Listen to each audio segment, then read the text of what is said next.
Olá, queridos irmãos. Primeiramente, gostaria de dizer que não é a minha alegria gravar vídeos como esse.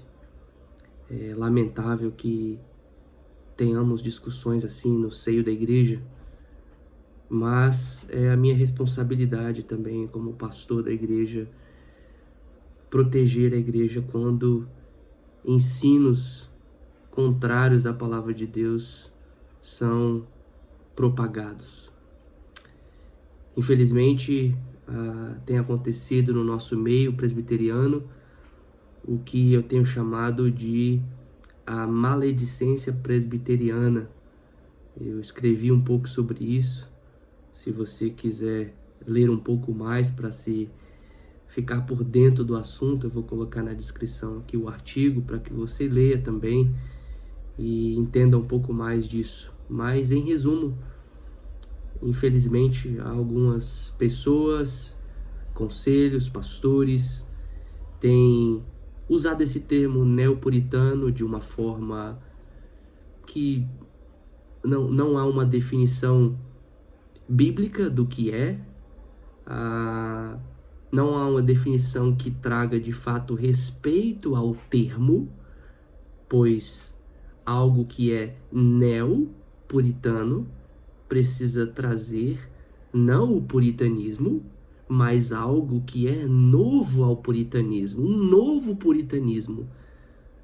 E muitas vezes não se explica o que há de novo. E eu vou falar um pouco mais sobre isso. E muitas vezes se cria caricaturas, exageros e coisas que, na verdade, não contribuem para o entendimento teológico e a saúde da igreja entre os irmãos. Não contribui para uma discussão saudável, porque ao invés de discutirmos as questões de fato e vermos o que de fato é bíblico, o que de fato é confessional, nós preferimos, ou se prefere, simplesmente chamar alguém de neopuritano e não de fato investigar as questões. E muitas vezes essa postura ela é contrária não somente à palavra de Deus, mas também a decisões do Supremo Concílio da Igreja Presbiteriana do Brasil. Em 2022, foi apresentado no Supremo Concílio o relatório da Comissão Permanente para a Elaboração de Carta Pastoral a Práticas Neopuritanas. E, interessantemente, eu quero ler para você alguns trechos aqui e comentar. Interessantemente, esse texto diz o seguinte sobre o termo neopuritano. Outro sim, é lamentável que o termo neopuritano tenha sido cunhado. Ou seja, o relatório aprovado pela Igreja Presbiteriana do Brasil lamenta que esse termo tenha sido criado, quanto mais usado como tem sido, né? E o texto continua. E esteja sendo usado de forma pejorativa, ambígua, como eu disse, sem definições claras, e indiscriminada no tempo presente. Ou muitas vezes, quando há definições, são definições que não se mostra o que há de neo nesse puritanismo. A consequência disso, o texto diz o seguinte: a consequência é a destruição de reputações. Só quem já sofreu com isso sabe como é. A perseguição ou o constrangimento de irmãos sinceros e piedosos, servos de Cristo, dentro da denominação. Ironicamente, uma atitude tão excludente quanto aquela dos que se consideram os únicos verdadeiramente reformados. O medo de ser identificado como neopuritano ou como simpatizante deles se torna algo real e alimenta sobremaneira o temor de homens no que se refere à vida conciliar e eclesiástica. Então, Este relatório aprovado pelo Supremo Conselho diz: é lamentável que esse termo tenha sido criado, é lamentável que ele esteja sendo usado como está sendo usado, porque isso só difama, destrói, cria temor, pessoas são desqualificadas por motivos não bíblicos. O documento, esse relatório diz ainda o seguinte: não se deve ignorar que há em curso muitas vezes uma guerra de palavras. O uso de termos como neopuritano, neopuritânicos ou neopresbiterianos às vezes não se restringe à tentativa de distinguir manifestações do puritanismo saudável de suas formas extremista e sectárias. Há sempre a tentação de utilizar esses termos como rótulos que permitam desprezar aqueles de quem se discorda. Esta tentação deve ser evitada em favor de uma linguagem mais amorosa. Então, queridos, essa é a situação. E o porquê deste vídeo, então, além do texto? Essa semana, para minha tristeza, eu me deparei com um vídeo de um estudo bíblico de um pastor, e ele gasta ali o tempo de estudo bíblico da igreja reunida para estudar a Bíblia, para falar à igreja sobre o neopuritanismo.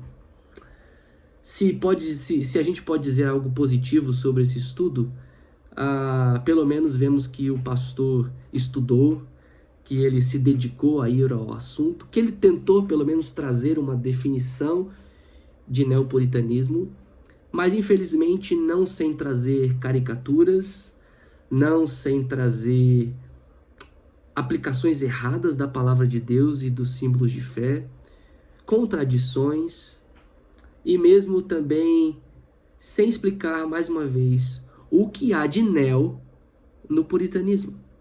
O que essas pessoas estão querendo trazer que é novo ao puritanismo. Porque se nós vamos usar o termo neopuritanismo, nós precisamos definir o que há de novo nesse puritanismo. O que há de diferente? Porque se, como o próprio pastor diz no texto, na aula dele, como eu vou dizer, se o neopuritanismo quer um retorno ao puritanismo, ora, isso não é neopuritanismo, é apenas um retorno ao puritanismo, às verdades do puritanismo. Mas, queridos, então, como este estudo bíblico revela não só algo que aquele pastor acredita, mas algo que está difundido na igreja presbiteriana do Brasil, eu vou aproveitar o que foi dito por este pastor e refutar, à luz da palavra de Deus, à luz dos nossos símbolos de fé, o que foi dito, com uma maneira também de não lidar diretamente simplesmente com esse estudo bíblico, mas para lidar com essas verdades que estão no imaginário do nosso povo presbiteriano. Então vamos lá, eu vou passar um pouco do que o pastor disse, que são coisas que muitos acreditam, mas para esclarecer a luz da palavra de Deus e dos nossos símbolos de fé. Interessantemente, esse pastor ele inicia o estudo bíblico dele baseado em Eclesiastes 7,16, que diz assim: não sejas demasiadamente justo, nem exageradamente sábio, porque te destruirias a ti mesmo? E ele se baseia neste texto para dizer a seguinte frase: ser crente além do necessário é desnecessário. E aí eu te pergunto, tem como a gente ser mais crente do que o necessário? Quem de nós pode chegar e falar assim, olha, eu já cheguei no suficiente do que é ser crente, daqui para frente eu não preciso mais? Tem como ser mais crente que o necessário? A palavra de Deus nos revela o que é necessário para ser crente. Tem como ser mais crente que isso? Quem de nós? Alguns textos da palavra de Deus que nos apontam para o quanto nós estamos longe disso. A palavra de Deus nos diz, Jesus dizendo aos seus discípulos que a justiça deles deveria exceder e muito a dos fariseus. Em 1 João, João vai nos dizer no capítulo 1 que se nós dissermos que não temos pecado, nós enganamos a nós mesmos e a verdade não está em nós. Nós estamos tão aquém de sermos os crentes que devemos ser. E nós vamos dizer que a gente está tentando ser mais crente que o necessário. A palavra de Deus nos diz ainda que as nossas melhores obras são como trapos de imundícia. Crentes mais que o necessário. Eu acho que não é isso que o texto da palavra de Deus está querendo dizer para nós. A palavra de Deus nunca vai dizer para mim e para você, olha, tá bom, você está tentando ser justo demais. Você está tentando ser crente demais. A palavra de Deus sempre nos convida a sermos mais crentes, mais dedicados. E aí o pastor passa a usar textos como o texto de Timóteo, que fala que Deus não nos deu o espírito de covardia, mas de moderação, e outros textos que falam sobre moderação. E ele faz uma aplicação que não é a do texto. Ele diz que nós temos que ter moderação quanto a ser crente. Essa ideia de não ser mais crente que o necessário. Quando a palavra de Deus, quando usa a moderação, não é para nós sermos moderados enquanto crentes. Eu não vou ser tão crente, eu vou ser um crente moderado. Não é isso que a palavra de Deus está dizendo. A palavra de Deus está nos dizendo para sermos moderados enquanto crentes. Porque a minha moderação no falar, a minha moderação no agir, a minha moderação em como eu trato os meus irmãos que pensam diferente de mim teologicamente, essa moderação mostra o meu cristianismo. Mas não é para eu ser moderado. Não, hoje eu tô crente demais, eu tenho que pisar no freio, porque eu tô muito crente. Não é isso.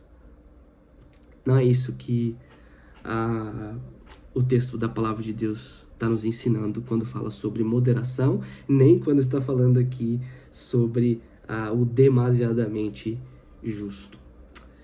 E infelizmente, queridos, como tem sido o padrão de quem tenta atacar pessoas que tentam prezar pela pureza da igreja, que tentam prezar por uma volta aos nossos símbolos de fé, eles têm um modus operandi muito comum. O que eles fazem? Eles pegam exemplos de pessoas ou coisas que aconteceram que causaram algum distúrbio na igreja, alguns deles que são até questionáveis se de fato foram assim, mas eles pegam muitas vezes um mau exemplo que na verdade não era um mau exemplo de alguém por causa das convicções, mas alguém que de fato estava fazendo aquilo contrário às convicções e querem então refutar todos que acreditam no que acreditam por causa de um que fez errado. Imagina se a gente fosse aplicar essa lógica para os discípulos de Jesus. Se nós fôssemos olhar para Judas e a gente falar assim, seguir cristianismo? Vocês não viram o que Judas fez? Ora, Judas não é um exemplo dos discípulos, ele é um exemplo daquele que saiu das convicções do que é ser um discípulo de Jesus. Então, por favor, queridos, vamos parar de usar exemplos de maus exemplos, que seriam maus exemplos sendo pentecostal, sendo puritano, sendo o que for, e utilizar para tentar descreditar pessoas e a teologia, né? E ele diz que os neopuritanos, conforme ele define, né? E aqui mais uma vez eu não concordo, só para deixar claro, eu não concordo com este termo neopuritano. Eu concordo com o que a IPB decidiu. Eu lamento que este termo tenha sido cunhado. Este termo não ajuda, este termo não explica nada, porque ninguém explica o que há de neo. Mas ele diz que os neopuritanos, eles não são humildes. Mas quais são as provas disso que ele apresenta? Quais são as provas que as pessoas que te falam isso apresentam? Ele diz que eles não sabem o diálogo. Ah, queridos, só quem já sofreu com este termo sabe quem é que não tem diálogo. Tantas vezes, aqueles que são chamados injustamente de neopuritanos são os que são tirados das suas igrejas, são os que são preteridos, são os que, como diz aqui a decisão da IPB, precisam andar com medo por causa dessa categoria, dessa nomenclatura que foi colocada sobre eles. Muitas vezes não são eles que não querem o diálogo. Muitas vezes estão dispostos a conversar e expor as suas opiniões. Mas quando expõem as suas opiniões, não há uma discussão se aquilo é bíblico, se tem base confessional. Tudo que eles escutam é neopuritano! E não tem diálogo. Será que de fato são esses irmãos que não querem o diálogo? São chamados, como ele diz aí, de divisionistas, né, que querem causar divisão na igreja. Amados, tem tantos homens na nossa igreja presbiteriana do Brasil, capazes, homens inteligentíssimos, homens que, mesmo com tudo isso que tem sofrido na IPB, permanecem, amam a igreja e querem o bem da igreja. Tantos desses não são divisionistas. Mas, como eu disse, tem divisionista no meio pentecostal. Tem divisionista naqueles que prezam por uma volta à confessionalidade. Tem divisionista em todos. Por quê? Porque tem mau exemplo em todos. Mas a gente não pode pegar alguém com uma falha de caráter e dizer que isso é característico de um grupo. Não é assim. A gente não pode fazer isso. Mais uma vez, se fizermos isso, então vamos chamar todos os discípulos de traidores. Vamos descreditar o cristianismo, porque olha só, Judas. Não é assim, nós temos que olhar caso a caso. E é por isso que eu lamento, assim como o texto da IPB, eu lamento que esse termo tenha sido cunhado, porque está sendo todo mundo colocado dentro de uma caixa e não se discute os assuntos, e essas pessoas são descreditadas sem ser nem ao menos ouvidas. Então, uma outra coisa que o pastor diz é o seguinte, que o neopuritanismo, ele destoa da confessionalidade presbiteriana. O que é interessante, porque na palestra dele, em momento algum ele mostra como. Em momento algum ele prova que os neopuritanos, segundo ele, aqueles que são, não concordo com esse termo, aqueles que ele chama de neopuritanos, onde que eles destoam da confessionalidade?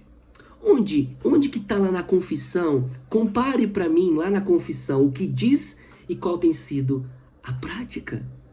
Mas isso não acontece, sabe por quê, queridos? Sabe quem normalmente é chamado de neopuritano na IPB? São aqueles que querem seguir a confessionalidade. Inclusive, em muitos meios, se você disser que você quer ser confessional, isso já tem sido sinônimo de neopuritano. Então, onde que o neopuritanismo destoa da confessionalidade? Fica aí a pergunta para que alguns desses pastores respondam. Uma outra afirmação que ele traz no texto é que os neopuritanos, eles são contrários à denominação. E eu pergunto mais uma vez, onde? Em momento algum, mais uma vez na palestra, o pastor responde essa pergunta. Onde que os neopuritanos, segundo ele chama, são contrários à denominação? A qual decisão? Pelo contrário, na verdade, eu vejo esse pastor e outros, em muitos sentidos, indo contrário ao Supremo Concílio. Porque este é um relatório uma carta pastoral para orientar a igreja. E este relatório lamenta como tem sido usado o termo. Será que são esses neopuritanos que são contrários à denominação? Mas não são esses pastores que estão falando coisas que a própria igreja decidiu que é lamentável que tenha sido feito assim? E mais uma vez o pastor então continua a falar sobre o neopuritanismo. Mas, mais uma vez, o termo neopuritano. Se é neo, vocês precisam explicar o que há de novo. Ou é o puritanismo, ou é o neopuritanismo. O que há de novo?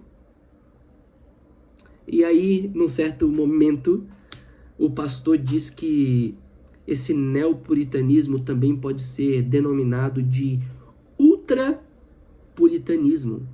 Porque ele diz que os neopuritanos ou ultrapuritanos ultrapassam o que os puritanos queriam. Então, a definição dele é que os neopuritanos, os ultrapuritanos, eles ultrapassam o que os puritanos queriam. Mas, na própria palestra, no próprio estudo do pastor, ele diz o seguinte, que o objetivo dos neopuritanos é um retorno às práticas puritanas. Ora, então, eu não entendi. Se ultrapassa, não é retorno. Ultrapassar os puritanos é falar, os puritanos vieram até aqui, mas nós queremos mais. Agora, querer um retorno dos puritanos não é ser ultrapuritano, é apenas ser da linhagem dos puritanos. É apenas seguir a tradição que a IPB decidiu seguir. Não sei se você está ciente disso, mas a IPB tem uma constituição.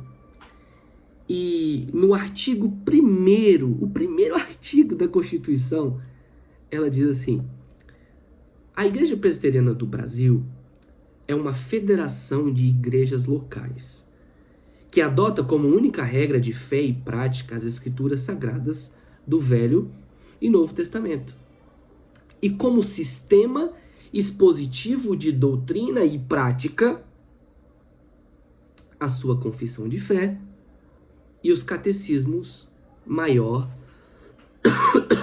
e breve. Então, olha só o que diz o primeiro artigo, que a Igreja Presbiteriana do Brasil, ela adota esses documentos puritanos como a doutrina da igreja, como a exposição da doutrina e da prática, como nós devemos entender e interpretar as doutrinas bíblicas. Então, se nós estamos querendo voltar a este entendimento puritano, e o próprio pastor admite que é um retorno às práticas puritanas, o que há de neo nisso? O que há de diferente do que a própria IPB aprovou no seu artigo 1º? O que há de ultra? Em que estamos ultrapassando a confissão de fé? E ele então vai falar de outras coisas que eu vou mencionar em seguida. Mas então ele diz também que há algumas categorias dentro da igreja.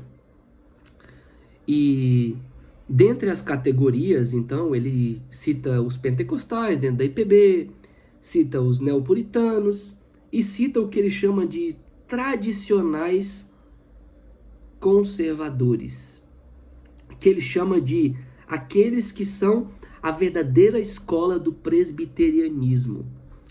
E aí eu me pergunto, verdadeira escola segundo quem? Porque o presbiterianismo não nasceu no Brasil. O presbiterianismo nasceu na Escócia e já passou pelos Estados Unidos antes de chegar aqui. Vamos fazer uma investigação e ver quais desses princípios estão alinhados com o presbiterianismo histórico e quais não estão, eu garanto a você que se você fizer um estudo histórico do presbiterianismo, você vai ver que os que estão sendo chamados de neopuritanos são aqueles que simplesmente querem voltar ao que sempre foi o presbiterianismo. Mas ele diz que a verdadeira escola do presbiterianismo são esses tradicionais conservadores. Segundo ele, são esses que buscam preservar os símbolos de fé. Mas eu desafio você a pesquisar as igrejas de muitos então que se dizem tradicionais conservadores.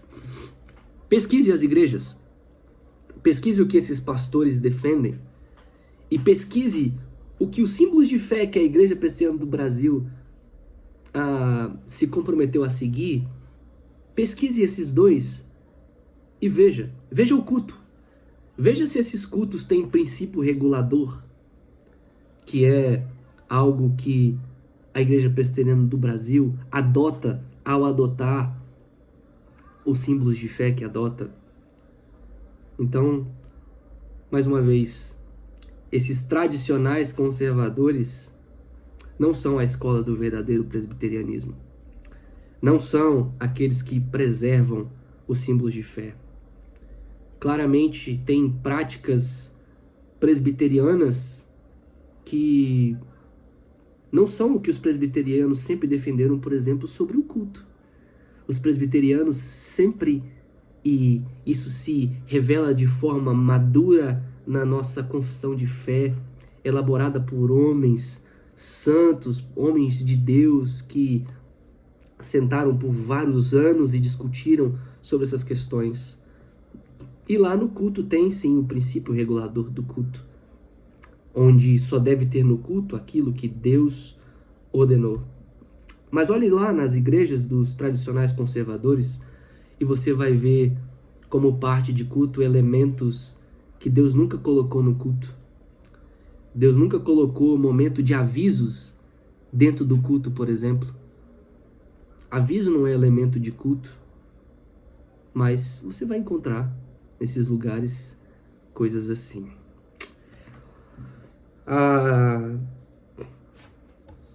Então, o texto continua, né? O estudo do pastor continua. E ele, de fato, faz um bom estudo do que é o puritanismo. Ele apresenta a questão do princípio regulador do culto, do zelo. E algo que não cabe na minha mente é como pessoas podem voltar ao puritanismo, ver, achar belo tudo isso, e quando tentamos trazer esses princípios, isso é neopuritanismo. Mas vamos lá então, ele cita lá na aula, né, no estudo dele, 4 práticas do que seria ser um neopuritano. E ele diz o seguinte: a primeira característica de um neopuritano seria a restrição das mulheres no culto. E interessantemente, esse assunto é extenso, mas pegando aquilo que é mais claro dentro dos nossos documentos confessionais e das decisões da IPB, ele diz que, segundo os neopuritanos, os que ele então chama de neopuritanos, ele diz que eles interpretam os textos conforme a ideia deles, e ele diz que lá em 1 Coríntios 14 e em 1 Timóteo 2,12, quando fala sobre a mulher ficar em silêncio, ele faz o que o texto diz aqui, né? Uma leitura pejorativa daquilo que seria uma ideia puritana, né? Ele diz assim que se nós fôssemos seguir isso literalmente, na verdade nós vamos defender que as mulheres não podem nem conversar, que elas não podem nem cantar. Não é isso que o texto está dizendo. Não é isso que os puritanos defendiam. E, na verdade, incoerentemente, depois, quando ele vai falar sobre a questão dos salmos, ele diz que uma das coisas que esses neopuritanos defendem é a congregação, a participação congregacional no canto. Eu me pergunto, como que alguém vai ser a favor da congregação cantar e se opor às mulheres participarem do canto congregacional? Então é uma leitura pejorativa, ambígua, como diz o texto aqui, e indiscriminada, que acaba simplesmente por destruir reputações. Porque imagina, um pastor desse ensina lá na igreja dele isso, e aí as irmãs, o povo da igreja, que muitas vezes não conhece tudo isso que eu tenho falado, fala assim, nossa, que absurdo! Quer dizer que esse pessoal está defendendo que a gente não pode nem cantar? E não é nada disso. Ninguém está defendendo isso. Os puritanos não defendiam isso. É uma leitura caricata, uma leitura pejorativa, que acaba por empobrecer a discussão, ao invés de enriquecer a discussão. Mas, interessantemente, esse pastor que diz que os neopuritanos que são divisionistas, são contrários à denominação, ele diz que lá na igreja dele as mulheres pregam sim, excepcionalmente pregam. E ele traz as decisões da IPB, inclusive a última decisão da IPB, que diz que a pregação não deve ser feita por mulheres. E ele então diz que na igreja dele as mulheres pregam. E uma das maneiras que ele tenta articular isso é que ele diz que é a pregação no culto solene. Então ele diz que era a pregação simplesmente no culto de domingo. Ora, é somente o culto de domingo que é solene? O que significa a palavra solene? Qualquer culto que a igreja fizer, se for culto, porque uma das características das pessoas que confundem tudo isso é que elas não entendem a diferença entre pregação e uma aula de escola dominical. Eles não entendem a diferença entre pregação e falar de Jesus para uma pessoa na rua. Eles dizem assim, então se a mulher não pode pregar, então a mulher não pode falar de Jesus para uma pessoa na rua? Não é essa a definição bíblica do que é a proclamação do arauto. Falar de Jesus para as pessoas à nossa volta, todos nós devemos fazer, homens, mulheres, crianças. Mas a pregação, o assim diz o Senhor, no culto solene, que é todo culto que a igreja fizer, especialmente no domingo, deve ser, sim, daqueles que a pergunta 158 diz, os ministros chamados para isso. Não fui eu que decidi isso. É o que está lá na pergunta 158 do Catecismo, que a igreja prometeu seguir. Então, mas ele então, com essa interpretação contrária ao que tudo em volta dos documentos diz, fala que a decisão foi sábia, ao mesmo tempo que desobedece a decisão. Que a decisão for sábia, ao mesmo tempo que ele não vê que colocar alguém para pregar na igreja, uma mulher para pregar na igreja, é contrário à decisão. Então, queridos, eu pergunto a você, quem é que é divisionista? Quem está prezando por seguir os documentos? Ou quem está falando que a decisão é sábia, mas agindo contrário, interpretando o errado, não sei porquê, mas aplicando errado que a decisão foi feita. E Além disso, nesse momento, o pastor faz uma leitura dos textos de Paulo equivocada. Lá em 1 Timóteo e também no texto de 1 Coríntios 14, versículo 34, em 1 Timóteo, capítulo 2, versículo 12, diz assim: E não permito que a mulher ensine nem exerça autoridade de homem, esteja, porém, em silêncio. E aqui o pastor diz, então, que isso era algo cultural, que essa restrição ela era cultural.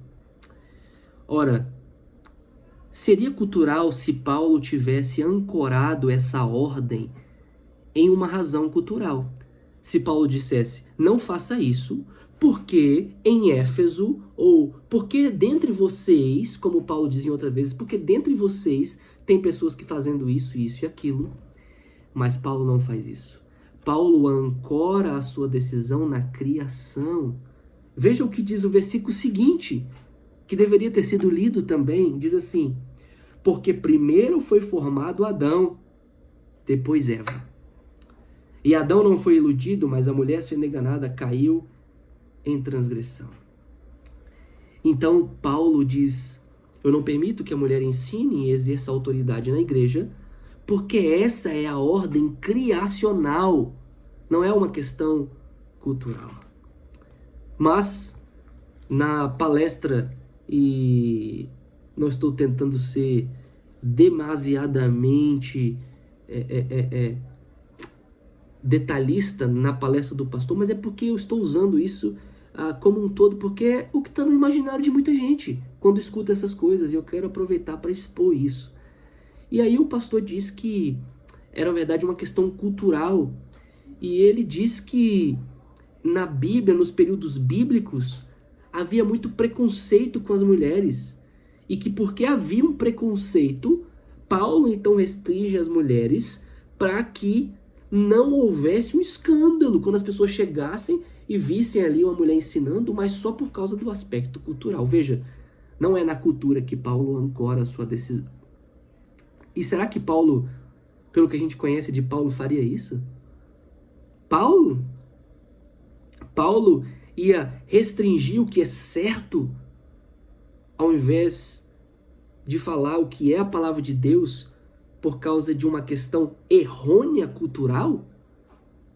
Paulo não seria o primeiro a orientar os irmãos quanto à correta maneira de se tratarem homens e mulheres na igreja do Senhor? Paulo, por acaso, seria alguém que perpetuaria preconceitos? Não é esse o ponto. A palavra de Deus tem uma ordem criacional. Homens e mulheres criados à imagem e semelhança de Deus, com todas as características e com todo o valor e toda a beleza de ser criados à imagem e semelhança de Deus, contudo diferentes e com funções diferentes na família, na sociedade e na igreja. Essa é a ideia, queridos. E não tem nenhum bicho de 7 cabeças nisso. Eu espero que você tenha visto que, na verdade, é o que a palavra de Deus nos diz. E nós não precisamos tentar ser mais sábios do que a palavra de Deus. Mas, infelizmente, quem fala esse tipo de coisa é chamado de neopuritano. E eu te pergunto, o que há de neo nisso? Não há nada. Os puritanos acreditavam exatamente nisso. Os puritanos escreveram a pergunta 158 do Catecismo Maior. A pergunta 158 diz o seguinte: por quem a palavra de Deus deve ser pregada? Quem deve pregar a palavra de Deus? A palavra de Deus deve ser pregada somente por aqueles que têm dons suficientes. Aqueles que têm dons para isso, não é qualquer pessoa. E são devidamente aprovados e chamados para o ministério. Como que alguém é chamado para o ministério? Como que alguém é aprovado para o ministério? Quem são essas pessoas? São aqueles que foram chamados, aqueles que foram avaliados pelos concílios e foram aprovados. É isso que o texto está dizendo. É isso que os puritanos estão dizendo. É isso que a confissão está dizendo. É isso que a IPB disse lá no artigo 1º que nós acreditamos. Tanto é que os textos que são base aqui para essa decisão, para esse texto da confissão, pode olhar, são textos que estão intimamente ligados aos oficiais da igreja. Então esse é o entendimento. E esse é o entendimento, inclusive, da última decisão do Supremo Concílio. Mas quem defende isso é chamado de neopuritano, segundo esse pastor, que ele mesmo diz que as mulheres pregam, contrário à decisão da IPB e esse documento. Mas quem preza por isso aqui, que é simplesmente o que a igreja prometeu seguir, é chamado de neopuritano. E é interessante que ele diz também no curso dessa primeira argumentação que os símbolos de fé, nós devemos seguir os símbolos de fé enquanto eles não contrariam a palavra de Deus. Mas, queridos, lá no artigo 1º da Constituição que nós lemos, lá a IPB decidiu adotar esses documentos. Sabe por quê? Porque a IPB, então, decidiu que esses documentos não contrariam a palavra de Deus. Você sabia que lá na Constituição da IPB tem como a IPB decidir mudar a confissão, mudar o catecismo. Tem como mudar. Sabe por que isso está lá na Constituição? Porque se algum erro foi encontrado nesses documentos, a igreja pode mudá-los. Mas o fato de não ter havido, então, mudanças e deles terem sido adotados, significa que a IPB não encontrou erros neles, não encontrou contradição. Então esse argumento que muitos usam, eu sigo os símbolos de fé, mas só onde não vai contrário às escrituras. A decisão da IPB, ao adotar estes símbolos e não mudá-los, é que eles são, como a própria artigo 1º diz, sistema expositivo de doutrina e prática. Eles dizem como interpretar as escrituras. E a IPB viu esses documentos e falou, isso aqui está certo. Então agora nós não podemos dizer, mas eu acho que não é isso que a Bíblia ensina, então eu vou seguir diferente. Isso aí é uma postura de igrejas independentes. Nós não somos independentes, nós somos conciliares, presbiterianos. Se alguém acha que esses documentos estão dizendo algo que não é bíblico, que entre com um documento contra isso, para que seja estudado e refutado ou aprovado. Mas simplesmente dizer, eu sigo os símbolos de fé enquanto não forem encontradas as escrituras como se fosse uma interpretação pessoal. E aqui eu conecto com uma outra coisa que o pastor diz, quando ele diz, os concílios falham mesmo, mas os pastores também falham. Então, só eu que estou certo? Então, esses homens que se reuniram por tantos anos de forma piedosa, com momentos de jejum e oração, esse documento que tem sido o documento presbiteriano na Igreja da Escócia, nas igrejas presbiterianas dos Estados Unidos, na Igreja Presbiteriana do Brasil, que a Igreja Presbiteriana do Brasil viu como certa, todo mundo está errado, só eu estou certo. Porque os concílios falham, mas eu não. Não seria bom a gente fazer uma reflexão aí? Os concílios falham, mas eu também falho. Então, eu vou considerar o que o concílio disse. E vou estudar à luz das escrituras para ver o que está sendo dito, ao invés de simplesmente discordar e dizer que isso é neopuritanismo. Uma segunda coisa que o pastor coloca como uma característica do neopuritanismo é a salmodia exclusiva, né? Que os neopuritanos, então, os supostos neopuritanos, eles são aqueles que dizem que nós podemos apenas cantar os salmos. Ora, veja, eu não estou aqui argumentando em favor dessa ideia, Mas eu só quero que você entenda e compreenda o seguinte: a nossa confissão de fé, lá no capítulo sobre o culto, capítulo 21 da confissão de fé, no parágrafo 5º, diz o seguinte, sobre o que é parte do culto. Diz assim: a leitura das Escrituras com o temor divino, a sã pregação da palavra e a consciente atenção a ela em obediência a Deus, com inteligência, fé e reverência, o cantar salmos com graças no coração, bem como a devida administração e digna recepção dos sacramentos instituídos por Cristo, são partes do ordinário culto de Deus. Então veja que no entendimento aqui dos puritanos que escreveram a confissão de fé, eles colocaram sim o cantar os salmos. E embora eu não esteja aqui advogando em favor dessa visão, eu não vejo que ela seja contrária ao puritanismo. Pelo contrário, se nós olharmos para o documento, diz Salmos.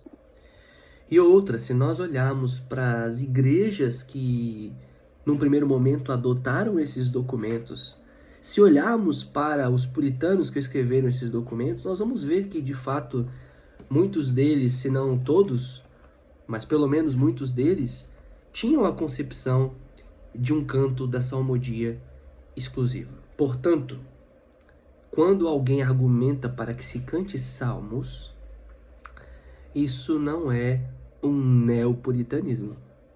É um retorno ao puritanismo. É simplesmente alguém dizendo: vamos seguir o que é o puritanismo. E veja, não está sendo contrário aos símbolos de fé. O símbolo de fé diz cantar salmos. Então, é até interessante que alguém veja isso como algo ruim, né? E é interessante que muitas vezes, em muitas dessas igrejas, em muitas igrejas ao redor do país, ninguém está reclamando que músicas que não refletem, não honram o nome de Deus têm sido cantadas em muitas das nossas igrejas, mas aqueles que querem cantar salmos são pejorativamente chamados de neopuritanos. Muito embora essa seja a prática puritana, eles são chamados de neopuritanos. E por querer cantar os salmos, por querer cantar a Bíblia. Ninguém se incomoda com quem quer cantar músicas, ou ninguém se incomoda, ou muitos não se incomodam, ou muitos não fazem um estudo bíblico sobre o neopentecostalismo na IPB. Mas os irmãos que querem cantar salmos são tratados de forma contrária ao que é a denominação, divisionistas, o que é lamentável. Mas, queridos, mais uma vez, isso não é ser neopuritano. E não é sem base histórica, como eu disse aqui, não é sem base documental e não é sem base bíblica. Quando o texto de Efésios diz para cantarmos salmos, hinos e cânticos espirituais, um dos argumentos é que esses três termos se refiram aos salmos. E de fato, se você olhar, esses três termos aparecem nos salmos. Então, não é sem argumento bíblico, sem argumento histórico ou confessional que essas pessoas estão defendendo isso. Elas estão simplesmente tentando voltar para como os puritanos interpretavam essa questão. E isso é ser neopuritano? Cantar os salmos é algo ruim? Então, mais uma vez, não é neopuritano. É lamentável esse tipo de atitude. E então, o pastor diz que os neopuritanos, eles são contrários a bandas se apresentando na igreja. Ora, isso daí não tem nada de neopuritano. Não tem nada de novo no puritanismo. Como o próprio pastor disse, os puritanos, eles prezavam pelo zelo do culto, pelo princípio regulador do culto, que só tivesse no culto aquilo que a palavra de Deus nos diz. E a palavra de Deus nos diz, nos próprios textos que o pastor lê em Efésios, em Colossenses, sobre o canto, é um chamado para que a igreja cante. Ninguém é chamado a se apresentar no culto. Nós não vamos no culto para assistir ninguém. Nós vamos prestar um culto. Então, não querer bandas, apresentações, isso aí não é o neopuritano. Esse é o puritanismo puro e simples. É o princípio regulador do culto. E digo, não só o puritanismo puro e simples, mas a interpretação bíblica que os puritanos tiveram e que a EPB adotou ao adotar os catecismos e a confissão de fé. Veja só o que diz o breve catecismo que nós adotamos na igreja sobre o segundo mandamento. Lá na pergunta 50 do breve catecismo diz assim: o que exige o segundo mandamento? O segundo mandamento exige que recebamos, observemos e guardemos puros e inteiro todo o culto e ordenanças religiosas que Deus instituiu na sua palavra. Então temos que guardar o culto para que seja conforme Deus instituiu na sua palavra. Aí a pergunta 51 diz o seguinte: o que proíbe o segundo mandamento?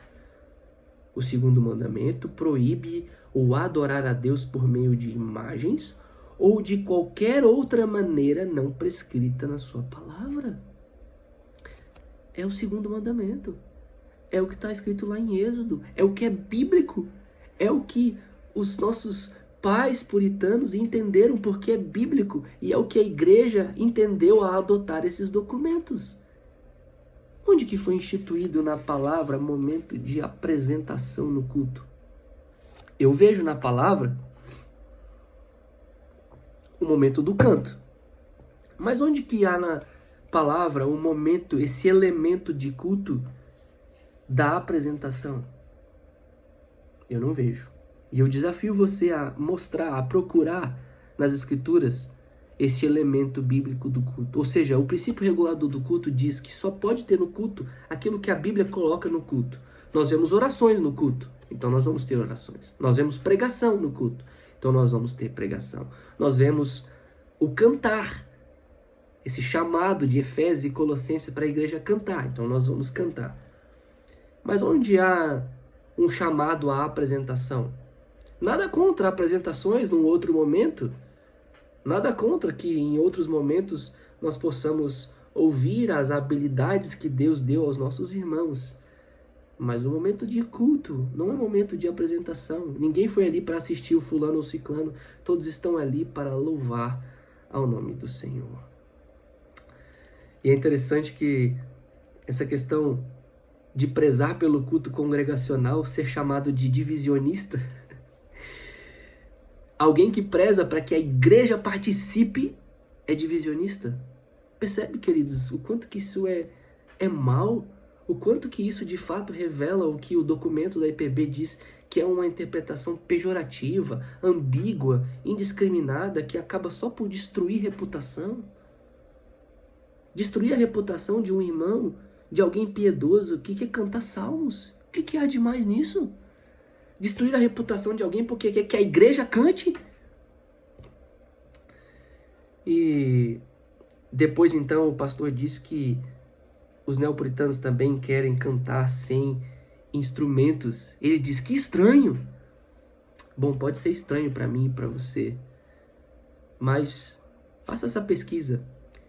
Durante a história da igreja, por vários e vários e vários séculos, a igreja cantou sem instrumentos. Mais uma vez, eu não estou aqui advogando que essa seja a maneira que tem que ser feita. Isso é uma discussão longa para um outro momento, talvez um outro vídeo. Mas eu só quero que você entenda que estranho? Será que essa é a maneira de lidar? Fala assim, que estranho, que coisa A igreja por vários e vários séculos cantou sem instrumentos. Faça a pesquisa para que você descubra isso. E a igreja... E quando nós olhamos aqui os documentos da igreja, quando nós olhamos o contexto original, muitos destes puritanos, se não todos, mas pelo menos muitos deles, o canto era assim de salmos e era sem instrumentos. Então, esses irmãos que estão trazendo esse canto de salmos sem instrumentos, não estão sendo neopuritanos. Eles têm seguido aquilo que é puritano. E, inclusive, estão dentro daquilo que a nossa confissão permite. Se, como nós defendemos o instrumento, se for possível essa interpretação, se os instrumentos musicais são uma circunstância do culto, como muitos defendem, se eles são circunstância, quer dizer que pode ter ou não pode não ter. Se você não está inteirado dessa nomenclatura, um elemento do culto é, por exemplo, a pregação. Tem que acontecer. Mas uma circunstância seria, vai usar microfone ou não vai usar microfone? Então, o instrumento musical enquanto elemento nós não temos na Escritura. Não há uma ordenança para que tenha que ter instrumento. Porque se for assim, os cultos em toda a história da igreja que foram feitos sem instrumentos não eram culto. Porque não tinha instrumentos. Não tinha os elementos do culto. Então, instrumento não é elemento do culto. Se for circunstância, significa que assim como o microfone, pode ter ou pode não ter. Então, irmãos que querem cantar salmos sem instrumentos estão dentro do que a confissão permite. E estão, inclusive, mais próximos ao contexto original de como aqueles que escreveram a confissão praticavam. Então não tem nada de neopuritanismo, não tem nada de anticonfessional nisso. A gente não precisa criar caricaturas de irmãos que querem cantar salmos e querem cantar usando as suas vozes. Nós de fato precisamos chamar de divisionistas e tudo isso aqueles que querem fazer esse tipo de coisa? Então, uma outra característica que o pastor diz que é dos neopuritanos é que eles se opõem à comemoração do Natal. E eu te pergunto mais uma vez, será que se opor à comemoração do Natal é algo neopuritano? E eu desafio você a ler um documento que se chama Diretório para o Culto Público, escrito pela Assembleia de Westminster, que é o mesmo que escreveu a Confissão de Fé. Leia lá o que eles dizem sobre dias santos, ok? E você vai ver que os puritanos, de fato, eram contrários a instituirmos dias santos além daquele dia do Senhor que foi instituído pela palavra de Deus. Esta é a ideia dos puritanos. Então, quando alguém não quer comemorar o Natal, ele é neopuritano?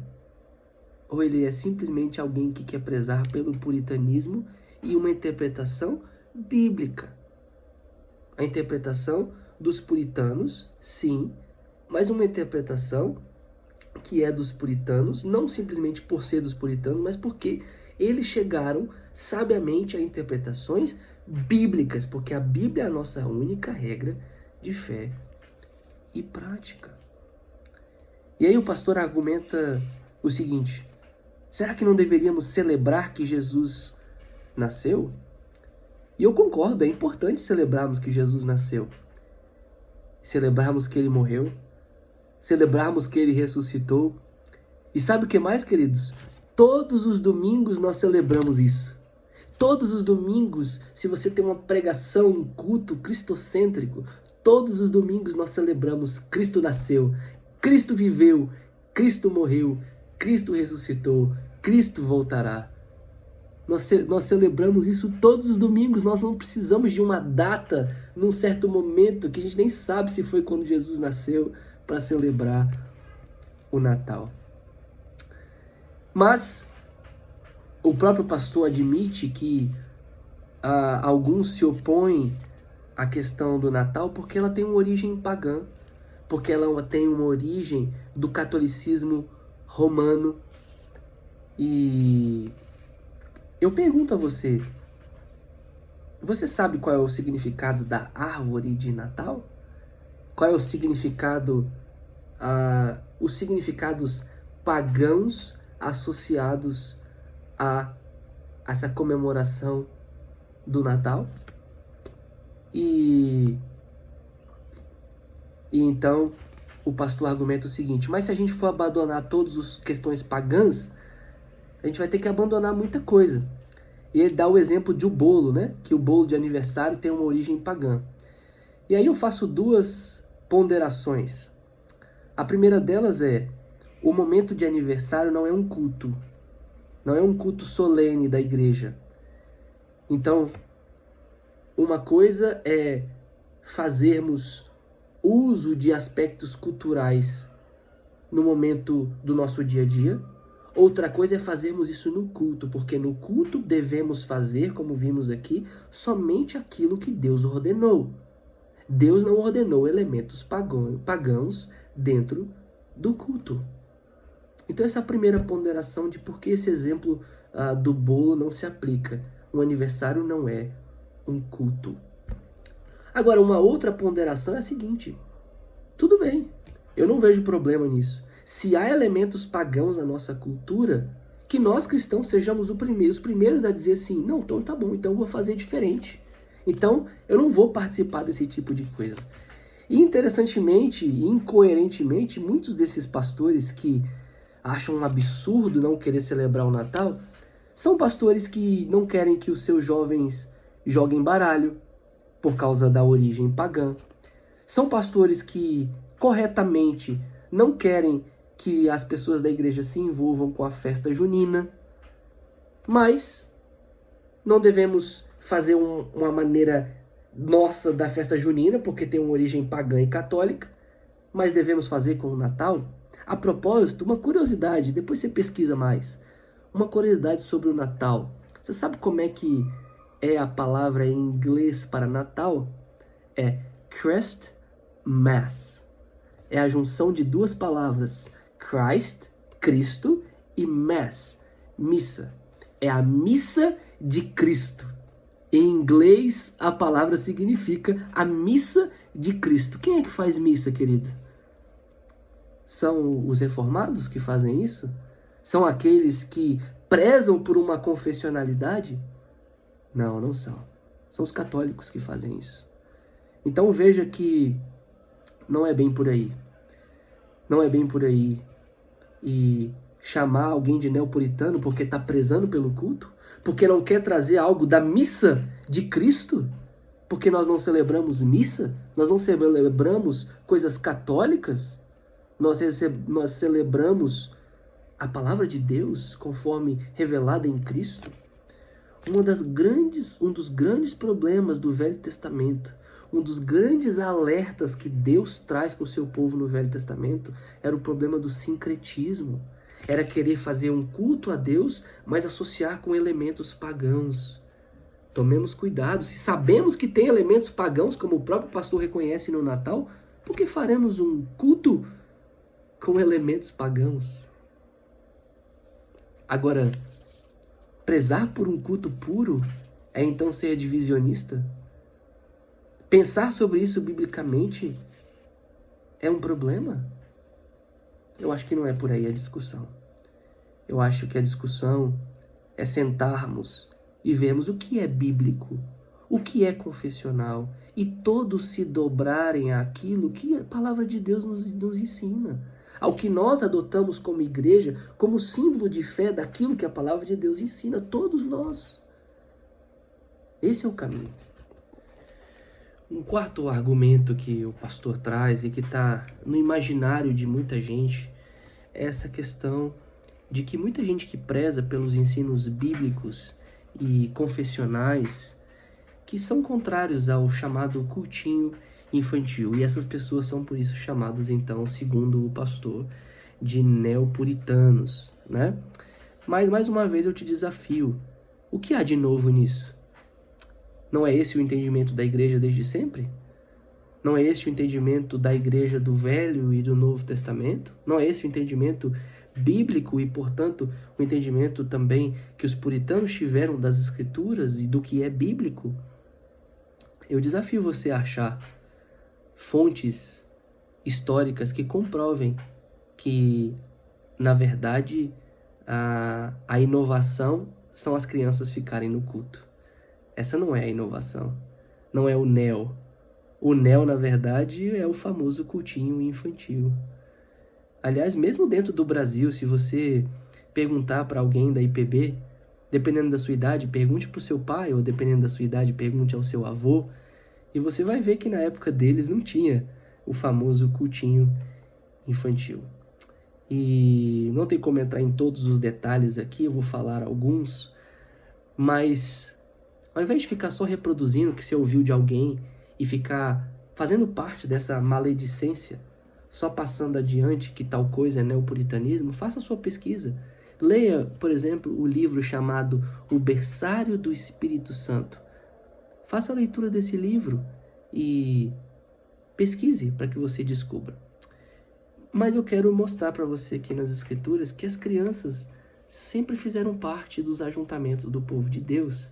E vale ressaltar algo que o pastor falou, que ele falou o seguinte, que quem é contra o cultinho infantil, na verdade, usa textos do Velho Testamento, que são aspectos cerimoniais não aplicáveis para a igreja do Novo Testamento. Ora, nós presbiterianos não acreditamos que a Bíblia é somente o Novo Testamento. Nós vemos a validade de todo o Velho Testamento, inclusive das questões cerimoniais. As questões cerimoniais podem não ser aplicadas hoje da mesma forma, mas elas têm valor. Elas nos ensinam princípios. É a palavra de Deus.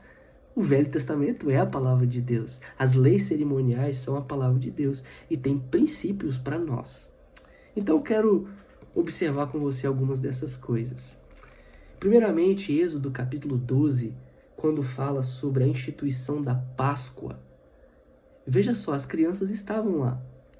O capítulo 12, versículo 26 diz assim: quando vossos filhos vos perguntarem, que rito é este?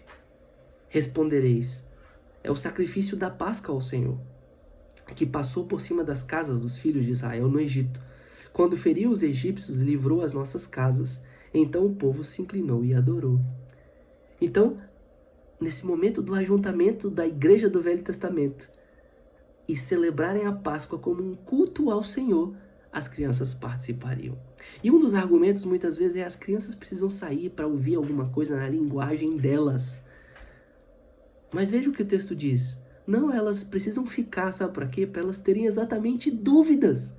As crianças iam estar ali, participar da Páscoa, e elas iam ter dúvidas. Elas iam falar, papai, que rito é esse? E então o pai teria a oportunidade de explicar o Evangelho. Assim como as crianças que ficam no culto. E se isso é algo novo para você, procure conhecer pais e igrejas que têm essa prática e você vai ficar surpreso como as crianças entendem e aprendem e fazem perguntas maravilhosas. E falam, papai, ou chegam para o pastor e falam, pastor, eu não entendi isso. Pastor, o que é isso? Ou chegam para o papai e para a mamãe e querem aprender mais. Você vai ficar surpreso. Mas elas não precisam de uma linguagem própria. A gente não precisa tentar ser mais sábio que Deus. A linguagem de Deus, do culto a Deus, é o suficiente. Até para elas terem dúvidas, como diz o texto. E em vários outros momentos da Escritura nós vemos isso. Que elas iam perguntar. E me parece um pouco incoerente que em muitas dessas igrejas, quando há Santa Ceia, as crianças ficam no culto. Como uma forma de participar e ver. Ora, por que elas podem ficar no culto de ceia, o culto que tem ceia, e saem nos outros cultos no momento mais precioso da pregação da palavra? E aqui eu conecto com outra confusão que as pessoas fazem.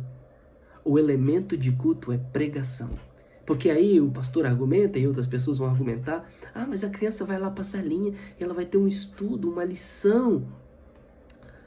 A escola dominical é um lugar ótimo para lição. Um estudo bíblico é um lugar ótimo para lição. Mas o culto público é um momento da pregação da palavra. E é diferente. As crianças precisam estar lá. O momento do culto não é um momento de passar linha para ouvir uma historinha, para ouvir uma lição. É o momento de ouvir a pregação junto com o povo de Deus, para ter dúvidas. E nós voltamos aqui ao que nós prezamos, que vimos aqui que é o segundo mandamento, que é bíblico e é o entendimento da IPB ao adotar o catecismo. Que é o quê? Que no culto nós temos o princípio regulador. Só temos no culto que a Escritura manda. E nós vemos nesse texto a Escritura mandando as crianças participarem. Então, eu pergunto àqueles que querem tirar as crianças, onde tem uma ordem para tirar as crianças? Pelo contrário, já que querem usar o Novo Testamento, Jesus diz, não as impeçais, né?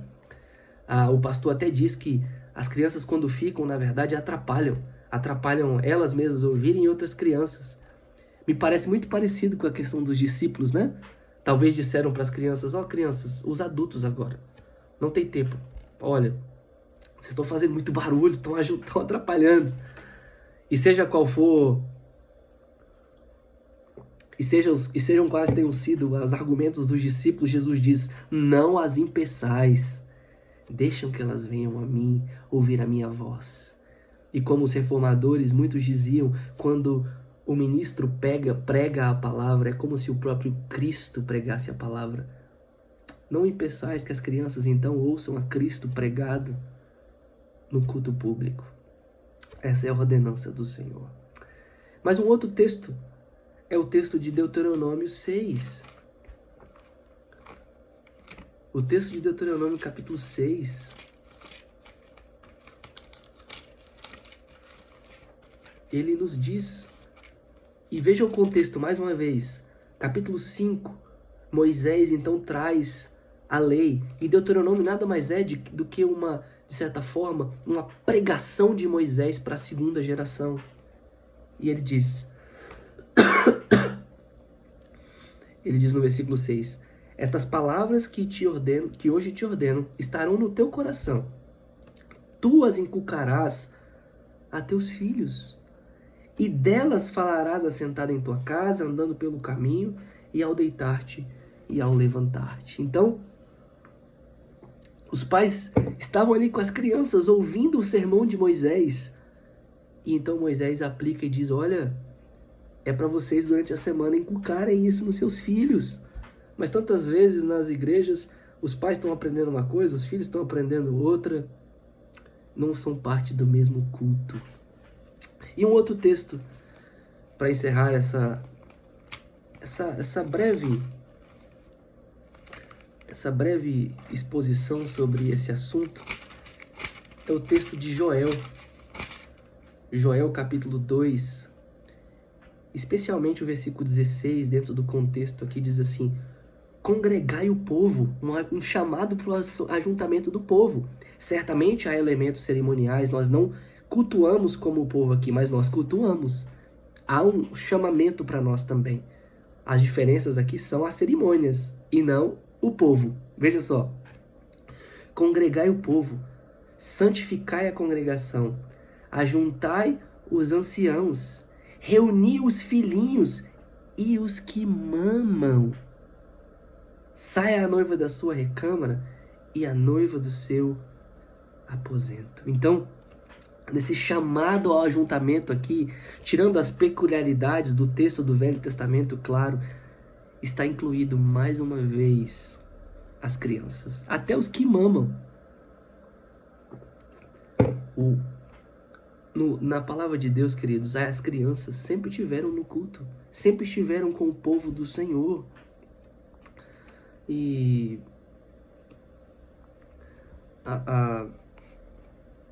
nós vemos que a palavra de Deus sempre coloca. Então, se o princípio regulador nos diz que somente tem no culto o que a palavra de Deus nos diz, nós vemos que o testemunho bíblico sempre foi das crianças ali sendo chamadas e participando, e tendo as suas dúvidas. O peso da prova está em quem pensa contrário. Quem tem que provar que as crianças podem sair é quem quer tirar. Agora,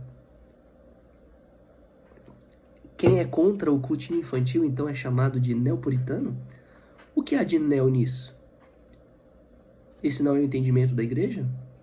Esse não é o entendimento da confissão de fé? Ainda que não tenha uma doutrina, ainda que não tenha uma frase dita, as crianças ficarão, mas há princípios que podemos aplicar? Não tem sido essa a prática da igreja desde o Velho Testamento? Qual é o problema nisso? Por que alguém que preza por isso deve ser chamado de neopuritano, divisionista, ou como o próprio pastor disse, quem pensa assim fica querendo enfiar essas coisas goela abaixo? Bom, aqui está o ensino. Você pode pensar e refletir e ver qual ensino de fato reflete as Escrituras. E por fim, dentro desse tópico, o pastor ainda diz: o cultinho infantil não prejudica ninguém. Veja quantas pessoas passaram pelo cultinho e etc. Eu duvido que não prejudique, mas os nossos argumentos, que eles não têm que ser pragmáticos do que deu certo ou não deu certo. A pergunta que tem que estar no nosso coração é obediência ou não? É obediência à palavra de Deus ou não? Então, queridos, eu espero que tenha ficado claro como que essas acusações, elas não são embasadas na Bíblia e, portanto, por isso não são embasadas nos nossos documentos confessionais. É somente o que a decisão da IPB diz. É um termo que lamentamos que tenha sido cunhado, esse de neopuritano, que é usado de forma pejorativa, ambígua e indiscriminada, só para queimar a reputação das pessoas, só para colocar medo e muitas vezes prejudicar a gente que está tentando ser piedosa. Ninguém que decide cantar os salmos está decidindo porque não quer ser piedoso. Eu sou tão impiedoso que eu quero cantar salmos? Será? Eu sou tão impiedoso que eu quero que no culto a criança fique aqui comigo para ela aprender da palavra de Deus. O que há de impiedade nisso, queridos? São coisas boas, são coisas bíblicas, coisas que a palavra de Deus nos ensina. E não é assim que nós vamos chegar no entendimento da palavra de Deus. Nós precisamos parar de simplesmente descreditar as pessoas e falar, neopuritano, e nem ouvir o que a pessoa tem a dizer. Devemos estudar as Escrituras. Eu concordo com uma coisa, pelo menos, que o pastor disse. Ele disse, o nosso povo erra por não conhecer as Escrituras, temos que estudar, temos que orar. E eu conclamo a você, faça isso mesmo. Ore, estude, veja essas questões e você vai ver que as bases bíblicas ensinam exatamente o contrário. E, por fim, eu queria mencionar uns últimos comentários que o pastor faz. Um deles é que ele cita, então, como ao seu favor, o reverendo Augusto Nicodemos. E, embora, de fato, o reverendo Augusto Nicodemos tenha produzido muitas coisas que são úteis, que são proveitosas, o reverendo Augusto Nicodemos não é a própria Bíblia. Ele não é a própria IPB, inclusive.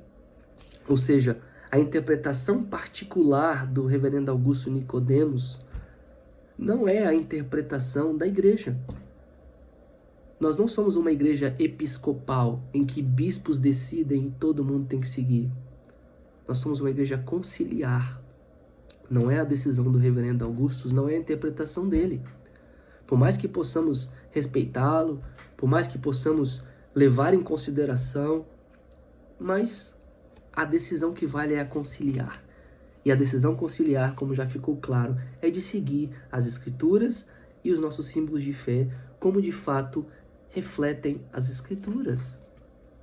E veja, eu tenho certeza que você não vai concordar com tudo que o reverendo Augusto diz. Aliás, eu não sei se você está ciente disso, mas procure qual que é a visão do reverendo Augusto sobre os impulsos com relação a certos pecados. Você vai ver que ele defende que o desejo de pecar quanto a certos pecados não é pecado. Será que é isso que a palavra de Deus diz? Tiago diz isso? É isso que Jesus diz quando ele diz que se nós olharmos com intenção impura, nós já pecamos? Será que o desejo de pecar já não é pecado? Então você não vai concordar com tudo que ele diz. E nós não somos uma igreja episcopal. Portanto, simplesmente trazer o reverendo Augusto, por mais que devemos levar em conta o que ele diz, a última palavra são as Escrituras. E vimos aqui que as Escrituras e as decisões conciliares que refletem as Escrituras não concordam com essas ideias do que é ser neopuritano, né? E é interessante que o pastor ainda diz o seguinte, que nós temos que entender o aspecto cultural. Segundo ele, os neopuritanos, eles querem trazer de volta um puritanismo sem respeitar questões culturais. E para minha surpresa, o pastor usa o exemplo da dança. Ele fala assim, dança no nosso contexto não, mas no indígena sim. Então, quando nós formos pregar aos indígenas, nós temos que respeitar que no culto deles vai ter dança. Agora, que elemento de culto é esse, a dança? Será que a dança surgiu com os indígenas? Será que não há dança na história da humanidade desde o princípio? Mas vemos que Deus não instituiu isso como parte do culto. E a Bíblia, ela, como o pastor diz, a Bíblia ela não suprime as culturas e coisas assim. Mas a melhor maneira de ver a Bíblia, sabe como é que é? É que a Bíblia, ela é supracultural, ela está acima das culturas, ela é normativa para as culturas. Então, se a Bíblia não instituiu a dança como elemento de culto, isso vale para qualquer cultura. E o que os confessionais estão tentando fazer é trazer de volta do puritanismo os princípios. Ninguém está aqui argumentando que a gente tem que se vestir as mesmas roupas que os puritanos vestiam. Essas coisas que de fato são contextuais, elas ficaram para trás. Mas aquilo que é bíblico e atemporal e supracultural deve ser praticado. Mas o entendimento muitas vezes é de que isso é ser neopuritano. Mas é isso, queridos. Infelizmente, muitas caricaturas, né, dizem que são pessoas divisionistas. E interessantemente, no fim da palestra, o pastor diz o seguinte, que nós temos que ser fiéis. Se nós subscrevemos os documentos, nós temos que fazer isso. E, né, desde que esteja de acordo com a Bíblia, né, ele traz essa ressalva, mas é interessante que ele diz que nós temos que subscrever. E se nós dizemos que nós vamos seguir esses documentos, nós temos que honrar, que não fazer isso é traição. E eu concordo 100% com o que o pastor disse. Agora, os chamados neopuritanos estão dizendo que vão seguir uma coisa e não estão seguindo? Ou os demais?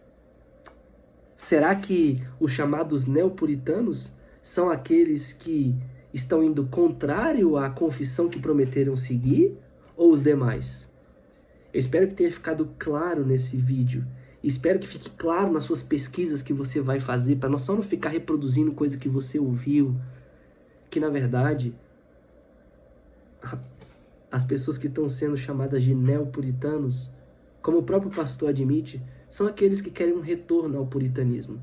São aqueles que querem um retorno à doutrina puritana. Não às vestimentas e coisas culturais que faziam parte daquela época, mas a doutrina conforme está nas Escrituras, e reconhecemos como IPB que está bem refletido nos nossos catecismos.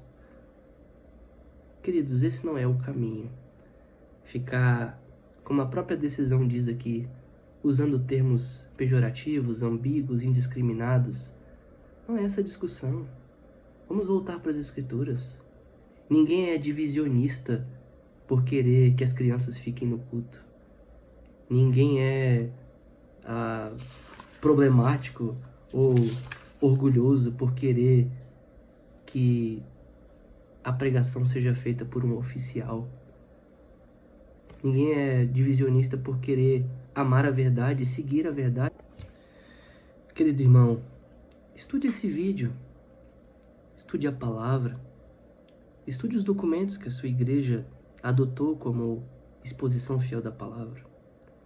Não somente passe à frente o que você ouviu e participe por tabela de destruição de reputações e coisas assim. Estude a palavra e seja fiel ao que a palavra de Deus diz.